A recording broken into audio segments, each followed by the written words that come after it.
예, 저는 그 70년대생 90년대 학번이거든요.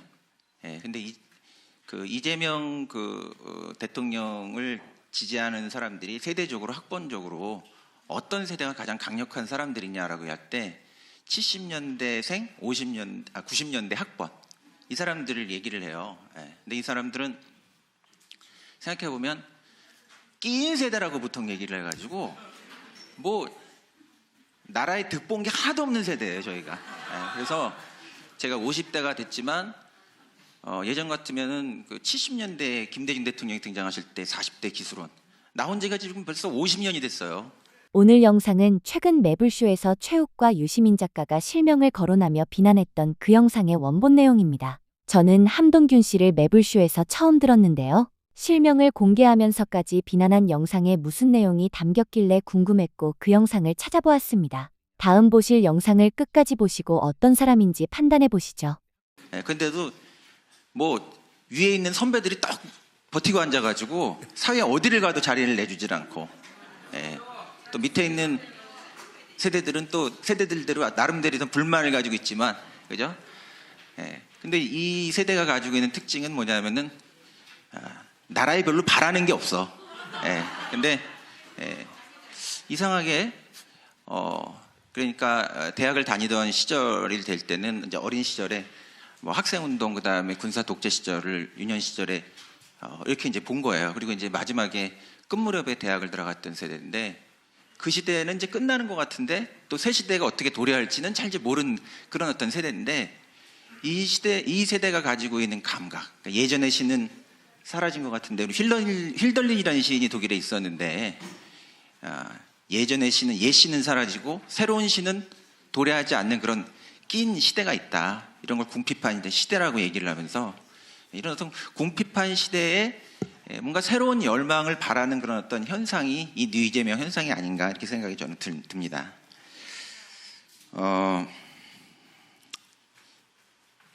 간단하게 얘기하면 이제 저는 오늘 그 앞에서 그 데이터를 가지고 좀 말씀을 많이 해주셨는데 저는 일반적인 방식으로 그 보통 그 시사 평론을 하시는 분들이나 이런 방식으로 이제 좀 발제를 하기보다는 이 사태에 대한 약간의 그 철학적 구조에 대한 얘기를 잠깐 좀 드리고 그다음에 민주당이 이런 구조를 통해서 이 시대를 볼 때 어떤 방향을 잡는 게 좋을지 외연 확장 전략이라고 얘기를 하시는데 저는 민주당이 외연 확장 전략에 관심이 없는 사람이에요. 저는 당원도 아니기 때문에 그런 거는 좋은 그 능력 있는 분들을 그 뭐 연수원의 원장이나 교육원장에 좀 제대로 된 사람들 앉혀가지고 그분들이 외연 확장 전략 하셔야 되고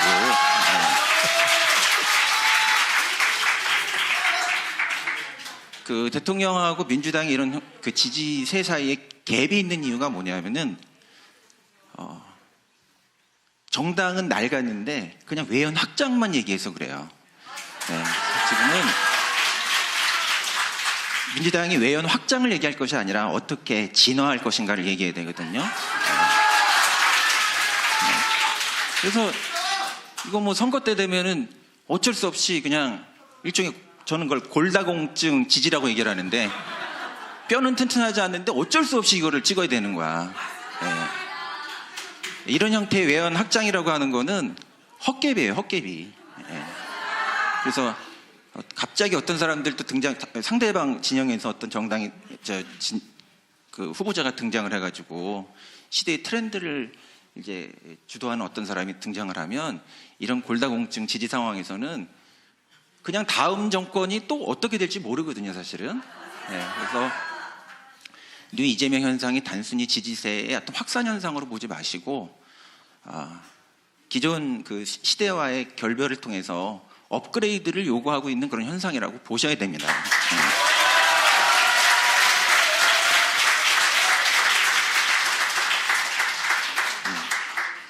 그 간단하게 하면 그 뉴 이재명이라는 현상은 보면 이재명이라는 이름이 있고 뉴라는 이름이 있잖아요. 그럼 뭐 어려운 얘기 저건 아니라고 생각합니다. 이재명 현상이에요. 근데 이재명 현상에 뉴가 붙어 있죠. 그래서 대통령을 지지하는 현상인데 대통령을 지지하던 거기에 이제 그 내부에 지지하지 않던 분들도 지지를 하고, 그 다음에 어쩔 수 없이 골다공증 지지를 했었는데, 이번에는 한번 좀 확실하게 지지하고 싶은 마음이 생기는 현상. 두 가지가 있다고 생각이 들고요. 우리가 좀 신인규 선생님도 오셨는데 아주 비유를 아주 찰지게 잘 하시잖아요. 우리 또 신인규 선생님 비유대로 얘기를 하면은, 우리 가게에서 한식만 먹던 사람들이 있었는데 그 가게에 스파게티 먹고 싶은 사람도 오고 일식 먹고 싶은 사람도 오고, 음식의 그 취향의 스펙트럼이 넓어진 현상이에요, 이게. 그러니까 가게가 잘 되면은 좋은 거죠, 일단. 그리고 여기에 대해서 전혀 비토를 할 필요가 없는 것이고, 환영에 대한 현상이고, 또 이 가게가 좋아지면은 상권도 대부분 주변에 좋아져요. 그러니까 지금 이 조국 혁신당처럼 그렇게 못난 짓 하지 말고, 그죠? 질투하지 말고, 그 주변에서 같이 이렇게 있으면은 같이 번성하는데 거기서 쪼잔하게 이렇게 하면은 망한단 말이에요, 거기가.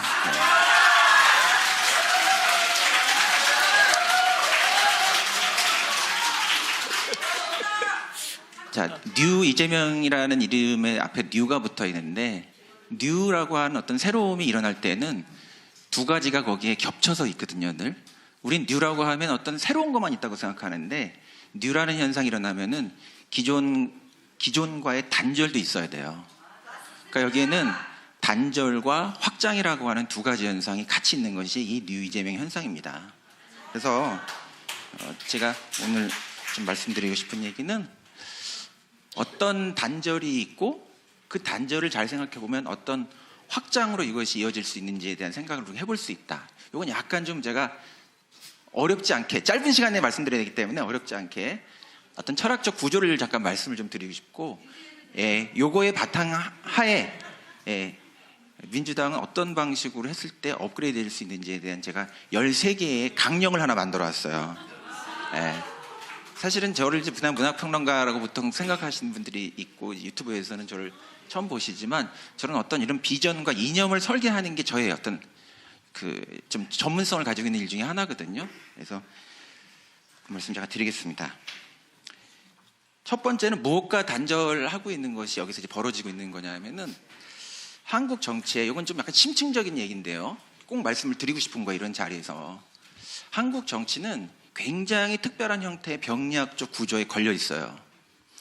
지금 우리가 선거를 치를 때마다 어떤 후보가 등장하든 간에 그 후보의 경쟁력과 상관없이 무조건 50대 50이에요. 49대 51. 간신히 여기에서 1%가 일로 가면은 여기 뒤집어지는 거고, 1%가 이렇게 가면 이렇게 뒤집어지는 거예요.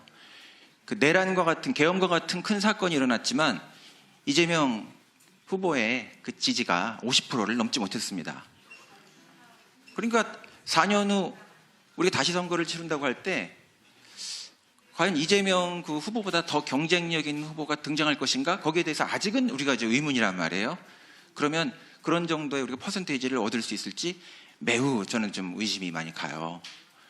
그런 일들이 이제 왜 생기느냐 하면은, 그동안 우리가 정치를 볼 때 정치의 어떤 건 표면을 많이 보지만, 현대 정치라고 하는 거는 그 사람들이 가지고 있는 어떤 심리적 구조를 잘 이해를 할 필요가 있거든요. 근데 한국 정치는 어떤 심리적 그 구조에 걸려 있냐 하면은, 두 개의 아버지 사례라고 하는 그런 심리 구조의 트라우마에 걸려 있어요.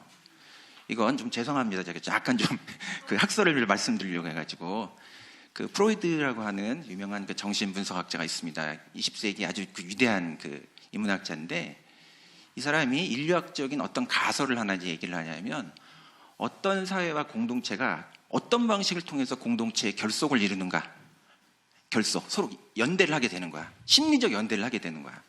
그걸 할 때는 일종의 죄의식 같은 것들을 서로 연계함으로써 공동체의 결속이 생겨난다는 이런 특이한 얘기를 해요. 근데 되게 여러분은 특이한 얘기지만 굉장히 유명한 인류학적 가설이에요.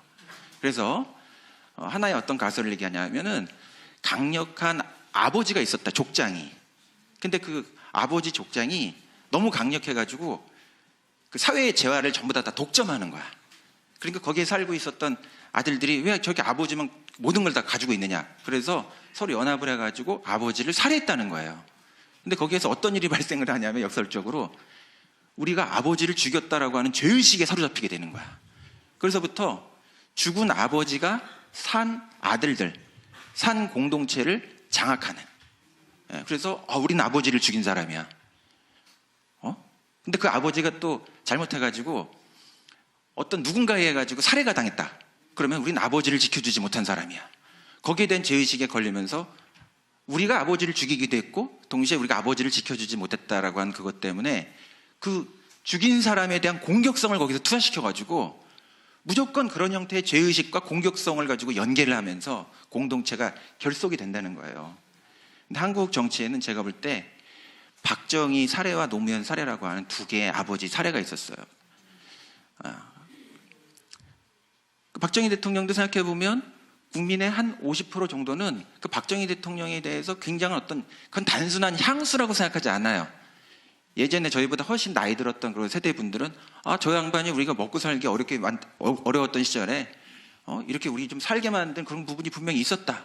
그런 것들을 인정하는 어떤 그런 세대들이 이 안에 계신지 모르겠지만 저는 상당히 아직 많이 있다고 생각하거든요. 그런 어떤 빚진 마음이 있는 거야. 근데 그 양반이 뭐라고 할까요? 그 공식적인 정권 교체를 통해 가지고 이렇게 된 것이 아니고, 그 살해를 당했잖아요. 거기에 대해서 의미화가 되지 않고 어떤 트라우마에 걸려 있다고 저는 그런 형태의 한국 정치를 가정을 해요. 그 이후에 이 보수 세력이라고 얘기 되나요? 그 좀 수구적인 그런 정당을 운영했던 분들이 본인들은 실제적으로 박정희하고 아무 관련이 없음에도 불구하고 박정희를 더 참칭해요. 그래서 우리가 무슨 박정희의 모인 것처럼 그 기호를 환원해서 우리가 박정희의 무슨 계보인 것처럼 그런 족보 정치를 하는 하나의 그런 식의 수구적 진영 족보 정치가 하나 우리나라에서 만들어졌다고 보여져요. 그건 굉장히 병리학적인 거거든요. 실제하고 상관없이. 그러나 그 트라우마라고 하는 것은 우리 내면을 건들기 때문에 이성과 지성이 아니고 거기에 대해서 어떤 미안함과 어떤 죄의식이나 공격성 같은 것들이 있는 거죠. 근데 그런 일들이 좀 안타깝게도 한국 정치에서 이 민주화 진영을 대표하는 이 노무현 대통령의 죽음과도 그것이 또 비슷한 일이 반복된 거예요. 그래서 우리가 노무현이라는 사람을 지켜주지 못했다. 그리고 노무현을 죽인 사람은 누구냐? 라고 하는 그런 어떤 공격성의 투사를 통해 가지고 저는 검찰개혁이라는 의제가 중요한 의제이긴 하지만 한국 사회의 모든 사회 변화 발전을 끌고 갈 수 있는 그런 시대적인 대표 아젠다라고 생각하지는 않아요. 저는 지금 그 20년 동안 했던 얘기거든요. 그러나 20년 동안 했고 20년 동안 실패했던 아젠다임에도 불구하고 왜 여기서 그것이 계속 회귀되는가? 트라우마를 호출함으로써 우리 시대가 나가야 되는 어떤 진짜 중요한 아젠다, 미래를 위해서 진짜 뭐가 중요하냐, 시민들의 삶에 의해서 실질적인 성장과 발전을 위해서 뭐가 중요하냐라고 하는 것들을 전부 다 빨아들이는 블랙홀 같은 아젠다를 만들어서 우리 사회가 미래로 나아갈 수 없게 만드는 그런 어떤 트라우마에 걸려 있고, 그런 트라우마적인 일종의 시민을 환자와 병자로 만드는 정치예요. 그게 지금 사실은 뭐 국회에서 이런 얘기했는지 모르겠지만 그게 지금 지난 정권에서 중요한 역할을 하셨던 분들이, 그리고 또 그 한국에서 대형 스피커라고 얘기하는 김어준 채널과 같은 그런 스피커에서 계속 소환하고 있는 그런 병자 정치, 노무현, 문재인 이런 기호를 호출하는 정치, 이런 거라고 저희가 생각을 저는 이제 하고 있습니다. 자, 뉴 이재명이라는 현상은 그런 거예요. 우리 대통령이 되셨지만 노무현, 문재인 이런 거 호출하지 않으시잖아요. 그냥 자기의 이름으로 가는 정치거든요. 지금 생각해 보면은 어저께 그런 콘서트에 가신 분들은 거기에 대한 어떤 향수가 있는지 모르지만 국민은 거기에 대해서 지금 향수라든가 빚진 게 없어요. 그리고 어떤 의미에서는 지긋지긋하기도 하거든요, 사실은.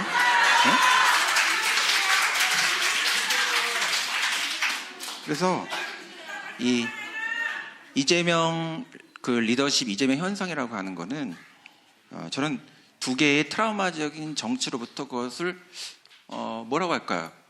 그것을 무시하는 것은 아니지만 거기에 얽매이지 않고 미래로 간다. 이런 게 여기 있다고 봐요. 그리고 이거는 굉장히 또 중요한 의미를 갖는 것이 한국 이 정치에 사실은 그렇잖아요. 국가라고 하는 건 대통령이라고 하는 게 대통령 선서를 할 때 국민 통합의 의무를 늘 선서를 합니다. 그러나 역대 어떤 대통령도 심지어는 문재인 대통령조차도 국민 통합에 관심이 있던 사람이 아니에요.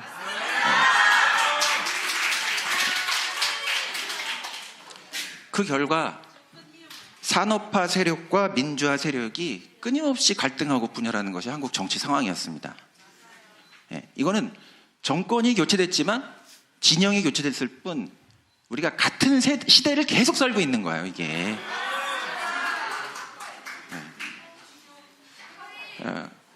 그래서 이런 분열과 갈등이라고 하는 그런 어떤 구조를 본인이 의식하지도 않았으면서도 본인의 어떤 독특한 스타일을 통해 가지고 지금 다른 시대로 가고 있는 거기에 대해서 국민들이, 시민들이 뭔가 요즘은 그런 것도 있다고 해요. 대구 경북에서도 저 양반 내가 찍진 않았는데 약간 박정희 비슷한데? 약간 이런 느낌도 갖는다는 거야. 뭐 우리한테 실용적인 거 뭐 옛날에 해준 것 같은 그런 느낌을 받는다는 거야. 그런 게 무슨 여론조사 같은 데도 보면 좀 반영이 된다고 하잖아요. 그래서 이런 트라우마 정치와의 결별이라고 하는 그런 그게 있다. 그런 말씀을 하나 드리고 싶고요. 두 번째는 제가 이제 강의하는 사람으로서 저의 철학에 굉장히 중요한 역할을 하는 사람이 니체라는 사람인데, 이 사람이 얘기하는 철학에 주인의 도덕과 노예의 도덕이라는 게 있습니다. 그러니까 인간이 정체성을 자기가 구성을 할 때 대부분의 인간들이 노예의 도덕으로 산다는 거야. 노예의 도덕이라는 건 뭐냐면 자기가 스스로의 주인됨을 증명할 수가 없어. 그러니까 늘 어떤 내 앞에 적대적인 어떤 공생관계가 있어야만 저것을 나쁜 것으로 이야기해야만, 좀 멋있게 얘기하면 정치를 도덕화하는 것이거든요. 정치는 선악의 문제가 있을 수도 있지만 어떤 시점에서는 선악의 문제를 넘어서서 정책 디자인의 대상이기도 하거든요. 어떤 정책이 전면적으로 악하거나 전면적으로 선한 것은 없어요. 저는 디자인학교 선생을 했었기 때문에 어떤 실용적 관점에서 정책이라고 하는 게 어떤 부분에 있어서는 그것이 얼마나 유용한가, 어떤 부분에 있어서는 부분적으로 문제가 있을 수 있는가. 그러니까 선악의 문제가 아니라 좀 실질적인 부분으로 그것을 접근해야 되는데, 이런 선악의 구도를 통해서 도덕적 관점을 통해서 정치를 이제 이렇게 만들게 되면은 끊임없는 진영 논리에서 우리가 벗어날 수 없게 됩니다. 또 언젠가는 이것을 벗어나야 돼요. 이거는 이제 정치의 리더들뿐만 아니라 국민들도 이런 방식의 문화에 너무 가스라이팅이 돼서 그냥 상대를 보면 그냥 나쁜 놈, 저는 뭐 죽일 놈, 이렇게 얘기를 하면은 저절로 속은 시원하지만 자기가 정당화되는 것 같거든요. 근데 어떤 상대를 악마라고 규정한다고 해가지고 내가 착한 사람이 되는 게 아니에요, 사실은. 그리고 정치는 착한 사람이 되는 것보다 유능한 사람이 되는 것이 훨씬 중요한 영역이에요.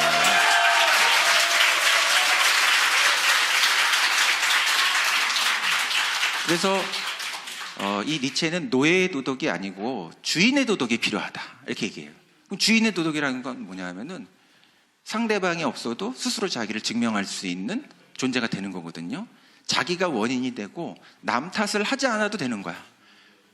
그러면 그 사람이 잘할 수도 있지만 못하면 그것이 다 자기 책임이 됩니다. 그러나 우리 역대 정권을 보세요. 민주진영, 반민주진영 이런 식의 구도를 나눠놓긴 했지만 똑같은 방식으로 너 때문에 안 됐다는 거야, 이게. 우리 문재인 정부에서 지금 내란까지 일으킨 이런 어떤 괴물 정부를 만들었지만 지금 반성이 있습니까? 검찰 때문에 그렇다는 거야, 이게. 자기가 대통령이었고 자기 정부 안에 있었던 자기 정부 안에 있었던 공무원 조직의 자기 부하들이잖아요. 그걸 컨트롤하지 못하고 통제하지 못하고서 여기에 대해서 국민이 어이가 없는 거예요, 사실은.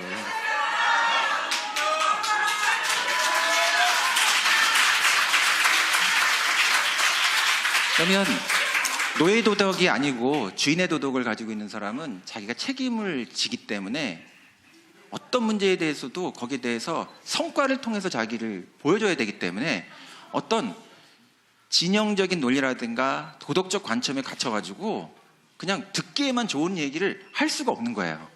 예, 지금 이재명 대통령에 대해서 국민들이 지금 어떤 열광하는 이런 부분에는 이 사람이 지표로 보여주고 성과로 뭔가를 보여주고 있잖아요. 예.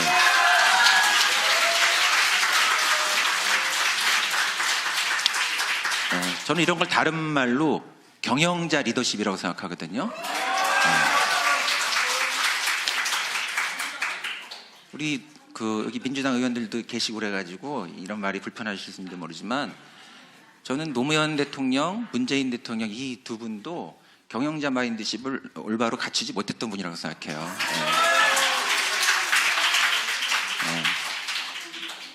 경영자는 이제 성과를 내야 되기 때문에 어떤 방식으로든 명분보다는 문제를 해결해야 되는 입장에 서 있거든요. 예, 근데 그동안 한국에 약간 이런 명분주의에 사로잡혀 있었던 그런 어떤 뭐 운동권 정치라고 얘기될까요? 좀 이념적 정치. 구민주당을 주로 구성하고 있었던 것이 사회운동을 했던 분들이나 아니면 검판사들, 그 다음에 언론인들이 많이 이렇게 있는데 이분들은 옛날에 보면 약간 관념적인 사림형 정치를 하신 분들이에요. 이런 분들의 역할이 필요할 때도 있었죠. 왜냐하면 강력한 어떤 거대 악이 있었을 때는 본인들이 어떻게 할 수 없기 때문에 문제를 제기하는 것 자체가 거기선 중요한 역할이거든요. 근데 지금은 더 이상 4번의 정권을 잡았으면은 더 이상 저항 권력이 아니에요. 자기가 지금 어떤 자리에 서 있는지 그 자리에 맞게끔 자기의 정체성을 변환시켜야 되는데 계속 문제 제기형 리더십밖에 가지고 있지 못하기 때문에 어떤 성과도 만들지를 못하는 거예요, 이게.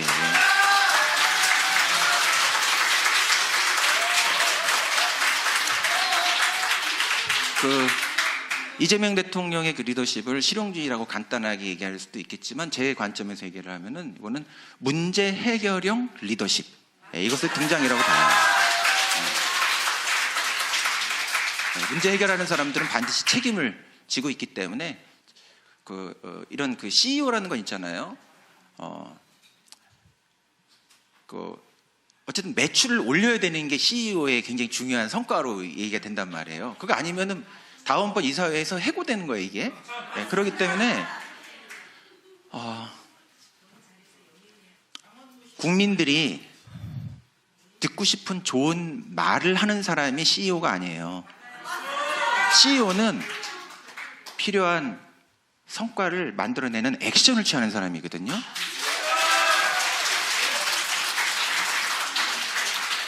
우리 그 정치인들이 대부분 듣기 좋은 말을 많이 하지 필요한 액션을 취하지 않는단 말이에요.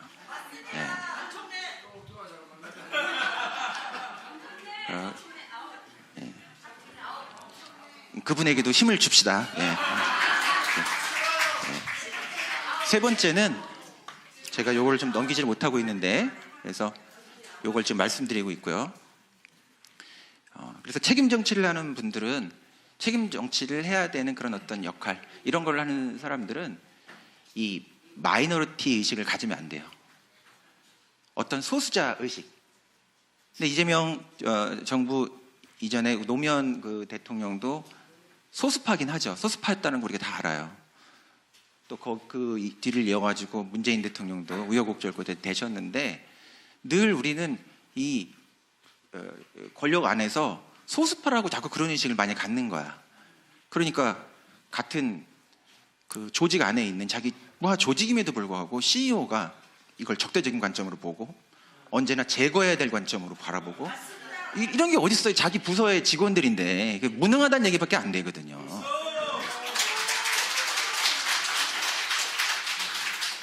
이재명 대통령이 아주 민주당 안에서 소수파라고 하는 건 우리가 다 알고 있습니다. 그럼에도 불구하고 소수자 의식을 지금 갖지 않는, 적어도 표면적으로 그런 방식으로 지금 담대하게 하고 있다, 이런 생각이 들어요.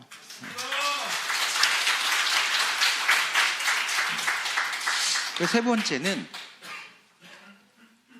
그 율법주의와의 단절. 저게 다 뭐냐면은, 여러분 성경 이런 거에 보면은, 기독교 성경에 보면 율법이라는 게 있잖아요. 예, 기독교 성경에서 보게 되면 이제 구약과 신약이라고 하는 게 과연 같은 거냐 틀린 거냐, 그걸 같다라고 보는 사람들도 있고 다른 거라고 보는 사람들도 있어요. 그러니까 과거의 계약은 구약이고 새로운 계약은 신약이거든요. 근데 이 두 계약 사이에 이것을 단절이라고 보는 관점은 뭐냐면은 지금 이스라엘 사람들은 그 유대교 하는 사람들은 예수를 아직 인정하지 않잖아요. 자기들의 메시아로 인정하지 않아요. 왜냐하면 그 사람들이 인정하지 않는 건 이 사람들이 자기들이 얘기하고 있는 그런 율법, 히브리 사람들이 민족적으로 계속 자기가 따라왔던 그런 형태의 율법을 따르기보다는 야, 족보 따지지 말고 의롭게 행동하고 사랑해라. 이거면 끝난다는 거야. 예수의 계율이라는 게 훨씬 더 보편적이거든요. 족보 따지지 마. 여러분, 문재인 정부, 노무현 정부, 또 문재인 정부를 지금 계속 호출하고 있는 그런 뭐랄까요, 앙샹 레짐이라고 할까요? 족보 정치를 하려고 하잖아요. 근데 그 족보가 지금 국민이 그런 족보 정치를 원합니까? 네. 아니, 우리가 다 한민족인데 그거보다 더 큰 족보가 어디 있어요? 이재명 대통령에게서 보는 어떤 이런 어떤 통합적 성격은 그 스스로가 족보 정치를 할 수 없는 위치에 있는 사람이기도 하고, 그럼에도 불구하고 만약에 족보 정치를 하려고 하면은 그분도 사실은 나도 뭐 문재인의 뭐야, 뭐 노무현의 뭐야, 이런 것들을 충분히 얘기할 수 있는 어떤 그런 정치적 어떤 그런 프로파간다를 만들 수 있는 방식이 있을 거예요. 정치인들이라는 건 아니면서 이긴 것처럼 뭘 자꾸 얘기하잖아요. 예? 뭐 뒤에서는 핍박하면서 나는 이재명 뭐야 막 지금 이런 사람들도 많고 이런 것처럼 대통령이 그런 프로파간다를 못 이용할 수 있겠습니까? 근데 그런 얘기를 일절을 하지 않는다, 이것은. 그래서 이거를 우리가 철학적인 관점에서 보면은 이걸 이제 너무 어렵게 얘기할 수 있으니까 어쨌든 특수성으로부터 벗어나서 더 큰 보편성으로 나가는 정치다. 이건 이제 프랑스의 철학자 중에서 알랭 바디유라는 사람이 있는데, 이 옛날과 같은 진리가 아니라 새로운 시대의 진리라고 하는 거는 뭐 진리라는 게 어디 있어가지고 우리가 탐구하는 것이 아니라 우리가 만드는 사건이라는 거예요. 그 사건이 가지고 있는 제일 중요한 특징은 뭐냐면 더 큰 것을 포괄하는 것으로 나가는 거야. 그래서 예수라고 하는 사건이 기독교에서 예수라고 하는 걸 특별한 어떤 철학적 관점으로, 신학이 아니라 철학적 관점으로 그 기독교를 보는 관점들이 있거든요. 그런 관점에서는 히브리 사람들은 무슨 뭐 할례를 하고 뭐 우리가 뭐 히브리 사람들이니까 이런 매뉴얼을 따르고 이렇게 하지만 그게 아니라 족보 따지지 말고 사랑을 그냥 실천하라, 이 현장에서.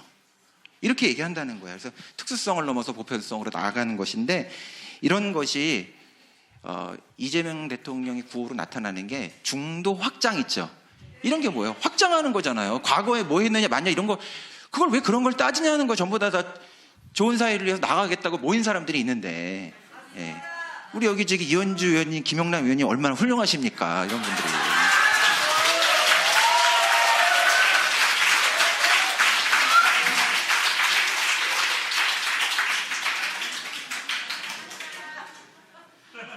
철학에서는 그런 거, 실존주의에서는 그래요.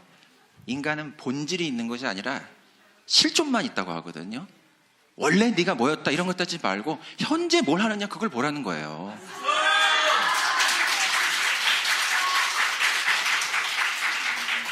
네, 그리고 제가 이걸 넘기면서 해야 되는데,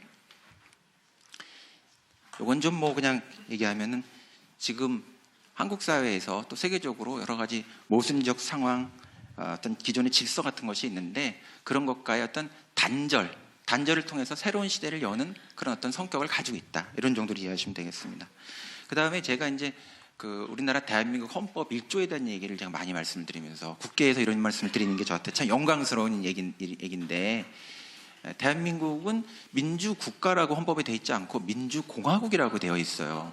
근데 이 민주주의라는 말하고 공화주의라는 말 사이에서는 다소 약간의 상보적 긴장 관계가 있거든요. 꼭 이게 일치하지는 않습니다. 예를 들면 우리가 다수에 의한 결정을 하더라도 그 다수가 군중화되고 우민화되고 또 어떤 스피커에 가지고 가스라이팅을 오랫동안 당하게 되면 이상한 당대표도 뽑게 되고, 그죠? 이상한 대통령도 뽑게 되는 거예요. 네?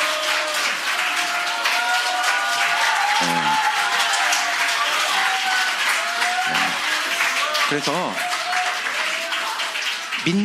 민주주의라고 하는 그 말은 내용을 규정하지 않고 절차적 정당성을 규정하는 어떤 형식만 규정하는 것이거든요. 그러나 그런 형식만 규정한다고 해가지고 좋은 내용이 만들어지는 게 아니기 때문에 공화주의라고 하는 원리를 가지고 있어요. 지금까지 근데 한국 정치는 민주주의라고 하는 기호를 사용하고는 있지만 공화주의가 뭔지에 대해서 잘 몰라. 헌법 1조에 그것이 서로 결합되어 있는데, 근데 이 공화주의라고 하는 것이 공화국이라는 말이 가지고 있는 제일 그냥 본질적인 의미는 국가를 특정한 어떤 개인이나 진영이나 세력의 곳으로 보지 않는다는 거예요. 우리가 리퍼블릭 오브 코리아잖아요. 이런 형태의 규정은 이게 2000년 전에 만들어진 거예요. 그 키케로라고 하는 로마 공화주의자 철학자가 있었거든요. 정치가게 됐던. 리퍼블릭이라는 말 자체가 그 라틴어예요. 라틴어. 이 말 자체가 공공의 것이란 뜻이에요. 그냥 말 자체가. 그러나 다수가 뭘 찍었다 하더라도 국가를 아주 사유화하는 방식으로 만들 수가 있는 거예요. 그게 미국 같은 지금 트럼프 같은 현상도 그런 거고 윤석열 같은 사람도 그런 걸 했던 것이었고. 그래서 그 대표는 그래서 이재명 현상에서 우리가 보는 거는 이거는 정치를 사유화하지 않는 것 같다. 정치를 특정 진영의 어떤 것으로 놓고서 뭔가 부리려고 하는 것 같지 않다. 뭐 이런 생각을 우리가 국민들이 알게 모르게 많이 하는 게 아닌가. 그리고 또 대통령이 또 당내의 소수파이기도 하시기 때문에 어떻게 지난 앞으로 5년을 운영할 것인가 이런 거에 대해 아마 생각이 있으실 텐데, 그런 생각 속에서 아마 그 많은 어떤 기관장이라는 데가 이런 분들 회의하는 것들도 공개하고 이런 것들도 좀 의견이 왜곡되고 그러면은 문제가 될 수 있으니까 직접 그런 소통을 하시려고 하는 것 같아요.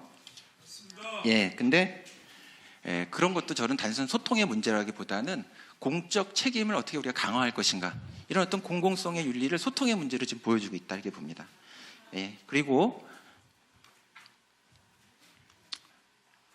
그래서 저는 그걸 지금 공화주의적 소통이라고 보고요. 그리고 또 하나는 디자인 중에서 보면 경험 디자인이라는 게 있어요. 요즘 디자인 어떤 뭐 삼성전자 이런 데 가게 되면은 무슨 미대 나온 사람들, 공대 나온 사람들이 디자인하는 것이 아니라 사람들이 사용하는 그 사람들의 실질적인 그 사용자의 경험을 거기에 접목시켜서 경험자의 눈으로 모든 걸 보는 거야. 근데 역대 디자인, 옛날의 디자인은 어떻게 했냐면 디자인이라고 하는 걸 디자이너가 가지고 있는 자기 취향을 반영하는 거야. 내가 하고 싶은 거. 근데 저는 국가 정책도 일종의 디자인적 관점에서 볼 필요가 있다고 생각돼요. 많은 형태의 대통령이 등장을 하면 이 사람들이 하는 게 뭐냐면 하고 싶은 일을 하려고 하는데, 하고 싶은 일이 대부분 시민의 절박한 아젠다가 아닌 경우가 많아요. 모든 일에는 임기가 있기 때문에 가장 절박한 일을 먼저 놓고서 그 서열에 따라 일을 해야 되고, 시민들이 가장 필요한 게 뭐냐라고 하는 그 눈높이에 따라 가지고 아젠다를 설계해야 되는데, 오세훈 씨 같은 사람 보세요. 무슨 한강버스 이런 거 하려고 하잖아요. 또 뭐 이명박 대통령 같은 분이 되면 4대강 이런 거 하고 싶은 거예요. 근데 시민의 필요와 그것이 너무나 유리되어 있기 때문에 그런 것들이 이제 완전히 벌어지면 전시 행정이라는 게 되는 거죠.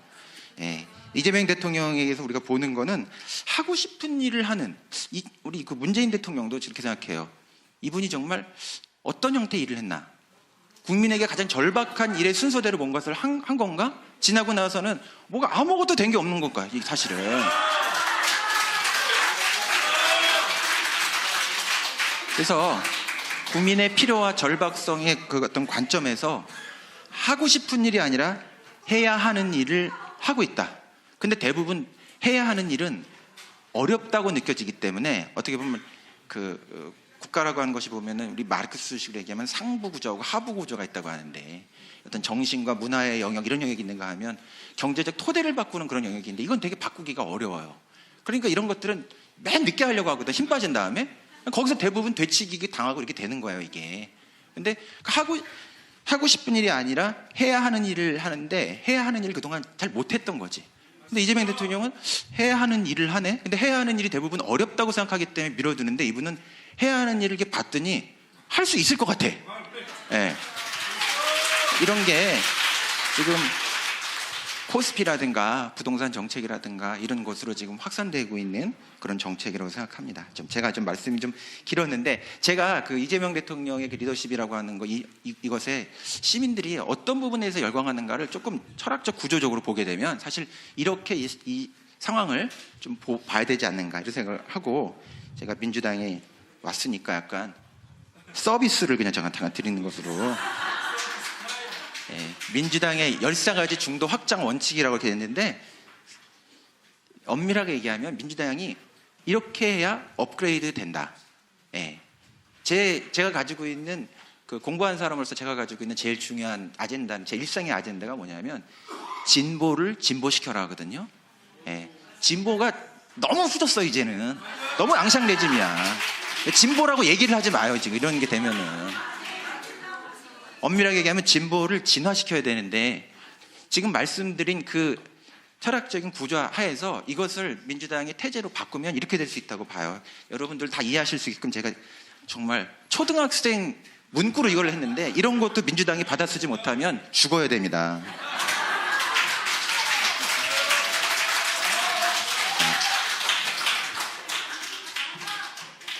자, 제가 여기 보면은 위에 있는 검은색을 읽으면 여러분들이 밑에 있는 따옴표를 같이 읽어주시기 바랍니다.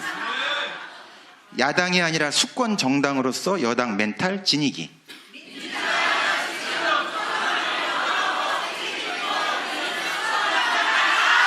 예, 민주당은 집권 여당이에요. 지금 저항 권력이 아니에요. 지금 소수파 정당이 아니에요.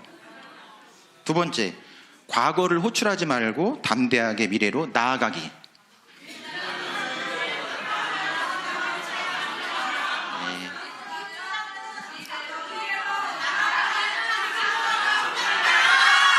네. 네. 세 번째, 진영을 가르지 말고 통합의 언어로 말하기. 예. 아니, 여러분, 민주당은 민주 진영의 정당이란 말보다 모두의 정당이란 말이 훨씬 더 파워풀한 거예요.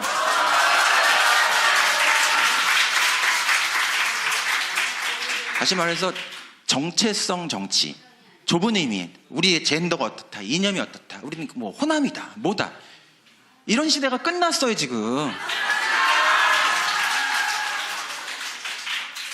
네 번째, 그 명분이 아니라 정책으로 문제 제기보다는 문제 해결형 정당 되기.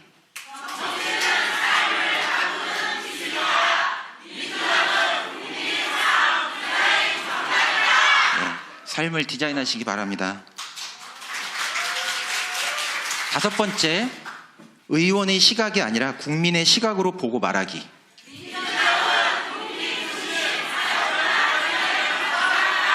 예, 여기 계신 의원들도 국회라고 하는 게 본인의 것이 아니에요, 사실.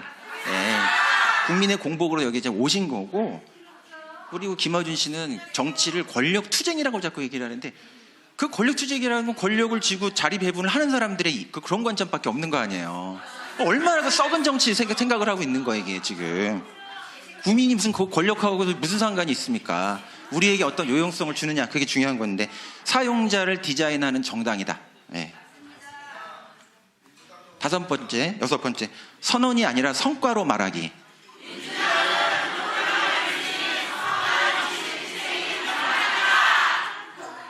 네. 일곱 번째, 지행 합일과 민생 중심 정당.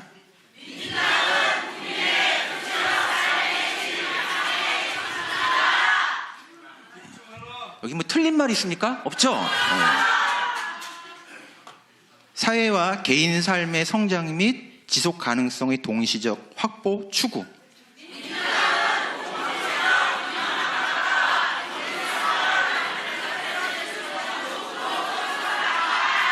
예, 여기에서 중도 보수라고 하는 건 이념, 진영을 말씀드린 게 아니에요.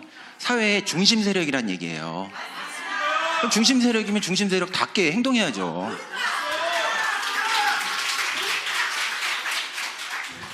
중심 세력이 된 정당인데, 정당에서 나는 저 야당하고 인사도 안 해.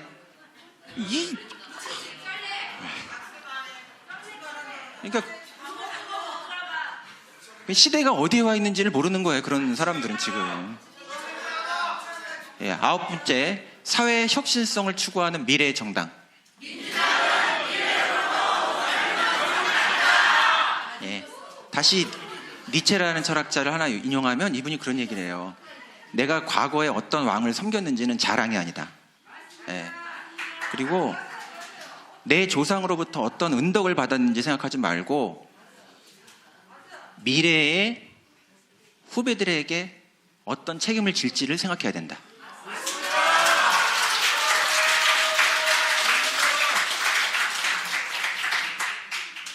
자, 세대 진화와 원숭미가 공존하는 균형 정당.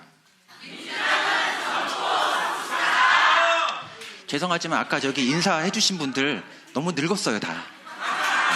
왜 이렇게 젊은이가 없어요, 도대체?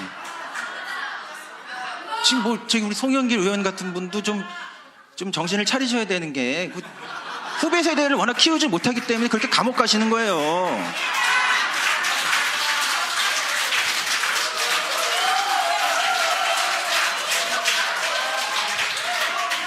그럼 뭐 선배들이 지켜주는 거 있습니까? 선배들이 지켜주는 거 없잖아요. 11번째, 이재명 대통령을 전적으로 서포트하는 집권 여당.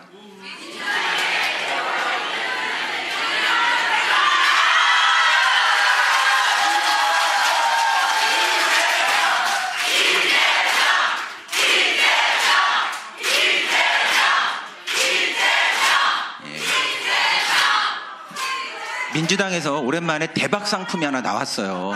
네? 우리 진영만 좋아하는 게 아니라 전통적으로 우리를 이렇게 진영하는데 양가 뭔가 좀 찝찝했던 분들도 저거 좋다. 이거 얼마나 환영할 일입니까? 민주당은 집권 여당이잖아요. 집권 여당이란 말 자체가 집권 행정부를 서포트한 여당이라는 뜻이에요. 그러니까 지금 본질에서 이탈한 짓을 하고 있다니까요, 지금. 그리고 여기 그 의원 여러분들도 생각을 잘 하셔야 되는 게, 내가 저 상품이 내 취향에 맞든 안 맞든 이 회사에 들어와 있는 이상 매출 올리는데 지금 같이 해야 자기들 성과급 떨어지는 거예요.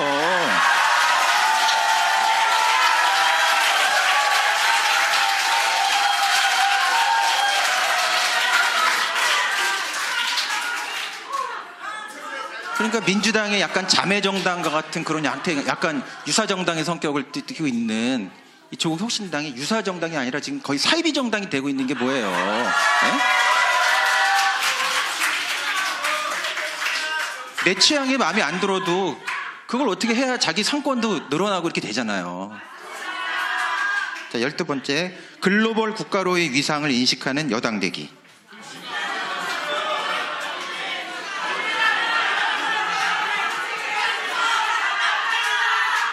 예, 대한민국이 어떻게 되다가 이렇게 되는지 모르겠는데 전 세계에 지금 위상이 엄청나게 높은 나라가 됐어요.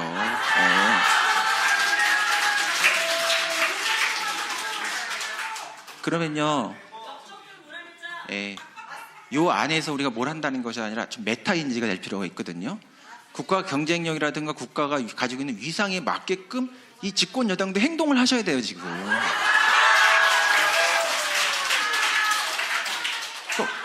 진짜 완전 쪽팔려요, 사실은. 지금 민주당이 하는 걸 보면.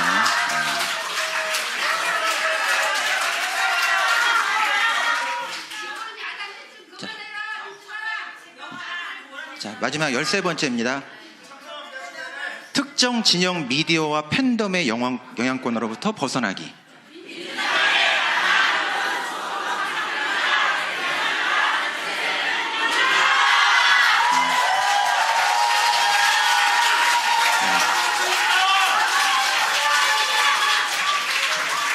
저 13번째 저거 굉장히 중요합니다. 요즘 그런 게 있어요. 한국 정치에 굉장히 그 문제가 되는 것 중에 정치의 사법화, 사법의 정치화를 얘기를 많이 하지만 또 인문학적 공부를 한 저의 관점에서는 그거보다 더 심각한 현상이 정치의 종교화, 종교의 정치화거든요. 현대 정치는 머릿속에서 장악되기 때문에 외부에 있는 어떤 그 세력이라고 하더라도 그 국민의 생각을 가스라이팅 해가지고 이 당에다가 사람들 갖다가 보내가지고 집권 여당도 흔들 수가 있는 게 이 현대의 지금 이 종교 정치예요. 그래서 지금 이런 어떤 미디어적인 상황에서 벌어지고 있는 이런 것들을 여러분 쉽게 보시면 안 되고 아주 그 중요한 그 문제적 한국 민주주의의 새로운 위기 상황으로 보셔야 되고, 시민은 시민대로의 어떤 역할을 하셔야 되지만 여기 계신 의원 여러분들 그 쪽팔리게 거기 완전히 그쪽에 스피커 거기에 가가지고 맨날 줄서기를 하고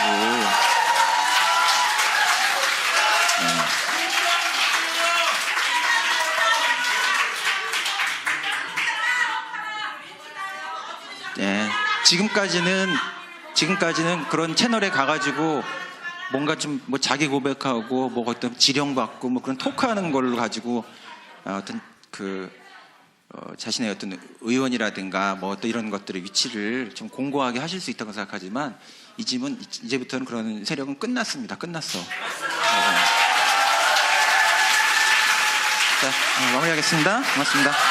오늘 영상 어떻게 보셨나요? 함돈균 작가가 최욱과 유시민 작가가 말하듯 문제가 있어 보이나요? 아니면 나름의 현 상황에 대한 합리적 의견을 낸 것으로 느껴지시나요? 여러분이 어떻게 판단하시든 그건 여러분의 자유입니다. 저는 다만 매불쇼에서 좌표를 찍었기에 어떤 사람인지 내용을 보고 판단해보고 싶었습니다. 오늘 영상이 여러분의 판단에 도움이 되셨다면 구독과 좋아요 정중히 부탁드립니다. 여러분의 의견을 댓글에 남겨주세요.